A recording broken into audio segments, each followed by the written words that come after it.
dosa besar apa saja yang harus kita tinggalkan sehingga kita berhati-hati dengan dosa besar ini. Apa dosa besar yang harus kita tinggalkan? Ibu-ibu, mau ndak mau, suka nggak suka, harus ditinggalkan. Yaitu yang pertama adalah dosa namimah. Apa itu namimah? Diam semua. Pernah dengar kata-kata namimah? Namimah ini dosa besar. Kalau ada ibu kenal dengan orang namimah ini, maka ibu tinggalkan saja. Tak usah lagi ibu dekat-dekat sama dia. Ya, namimah ini adalah dalam dalil dikatakan mayyamshi 'alan namimah haramallahu jasadahu lidkhalil jannah. Siapa yang suka yamshi, berjalan. Bayangkan ini dosa gede ini. Nggak masuk surga dia nih. Diharamkan jasadnya masuk surga. Yamshi, orang yang namimah ini suka berjalan. Ya, jalan dia. Memang sukanya berjalan.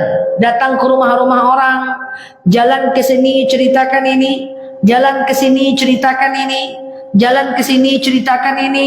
Maka dia seperti orang baik, tapi dia adalah orang yang jahat.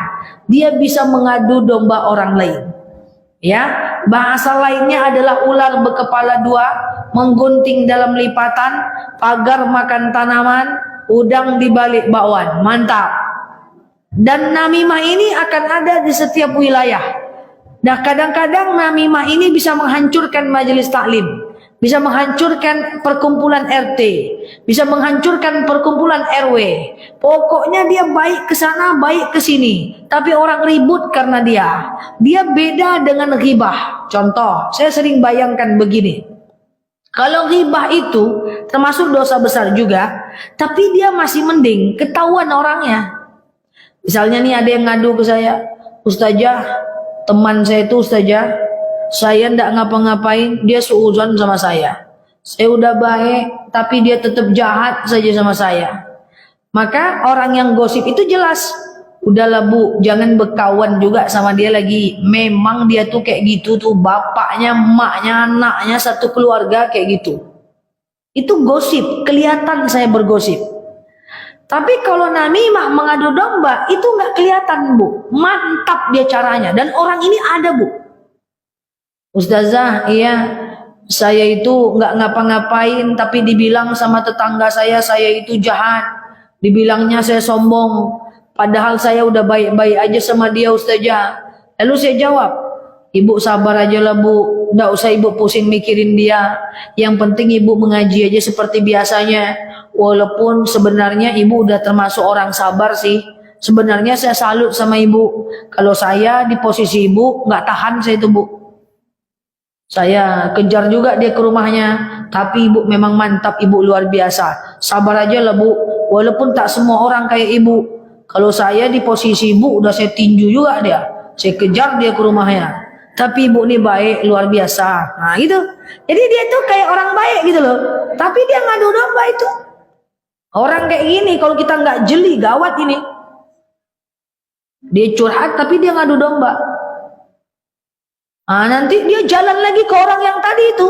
Kan kerjanya tadi berjalan. Betul? Jalan lagi ke orang yang sana. Ustazah, kan saya tadi itu kan pura-puranya. Kalau saya contohkan ibu, marah pula ibu sama saya kan. Saya jalan lagi ke sana. Ustazah, teman saya itu saya nggak ada bilang dia sombong, dia tuduh-tuduh saya. Udahlah bu, saya tadi habis ketemu sama dia baik-baik aja kok. Udahlah ibu sabar aja. Walaupun kadang-kadang saya sebenarnya tak mau ceritakan ke ibu masalahnya. Saya tuh sayang sama ibu. Daripada ibu kepikiran, mending gak usah saya ceritakan lagi. Tapi dia memang kayak gitu bu. Ya tapi sabar aja lah bu. Walaupun kalau saya mendengarnya saya juga tak kuat. Saya tak ikhlas ibu digitukan. Tapi kalau saya bilang nanti ibu sedih bu nanti bu. Wah, paham nih? Saya baik di sini, baik di sana, betul? Tapi akhirnya mereka ini berkelahi karena saya. Cus. Mereka berkelahi, saya gimana? Saya baik-baik aja. Saya baik di sini, baik di sana. Akhirnya orang tuh bertengkar karena saya. Inilah namimah. Makanya bu, kalau kita itu teman pengajian, teman RT, satu RW, tidak semua informasi yang kita dengar ke telinga harus kita anggap sebagai kebenaran 100%. Kita harus memiliki sikap kehati-hatian, skeptis, hati-hati. Sekarang gini, katakan ada orang curhat kepada kita. Dia curhat tentang suaminya. Itu kejadian yang dia ceritakan, dari 100% kebenaran, ada 80% yang bercampur dengan perasaannya, betul? Dan tidak akan semuanya dia ceritakan. Setiap orang yang curhat tidak akan menceritakan semuanya. Dan kadang-kadang bercampur dengan perasaan, tidak faktanya sama sekali. Jadi kalau ibu, memang betul kata Rasulullah, man kana yu'minu billah wal yaumil akhir falyaqul khairan aw liyasmut. Siapa yang cinta Allah, cinta hari akhir, berkata baik-baik, kalau tidak diam. Menanggapi orang yang curhat tidak boleh dengan mengadu domba. Memang kalau suruh orang sabar, sabar aja lah bu, kerjakan aja bagian ibu, nggak usah ibu pikir macam-macam. Udah titik, jangan ditambah-tambah. Tapi ibu tuh hebat ya. Kalau saya jadi ibu, saya tak tahan juga. Jangan tambah-tambah. Nanti kita mengadu domba. Itu orang si adu domba itu haram jasadnya masuk surga.